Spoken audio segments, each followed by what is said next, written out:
সকল প্রকার সরকারি ডিজিটাল সেবা এখন আপনার সবচেয়ে নিকটে।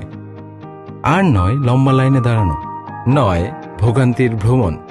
নাগরিক সেবা বাংলাদেশ বর্তমান সরকারের একটি সময়োপযোগী উদ্যোগ, যা বাস্তবায়ন করছে প্রধান উপদেষ্টার কার্যালয়।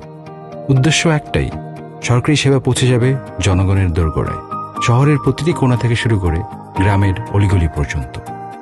প্রশিক্ষিত তরুণ উদ্যোক্তা, আধুনিক প্রযুক্তি আর সম্মান নির্ভর সেবার অঙ্গীকার, এটাই নাগরিক সেবা কেন্দ্রের প্রতিশ্রুতি।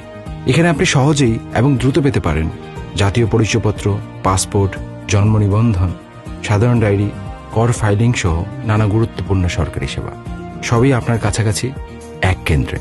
এই কেন্দ্রগুলো শুধুমাত্র সেবা প্রদান করবে না, পাশাপাশি তরুণ ও নারীদের জন্য গড়ে তুলবে টেকসই কর্মসংস্থানের সুযোগ। নাগরিক সেবা বাংলাদেশ, সেবা, সম্মান আর সক্ষমতার নতুন ঠিকানা।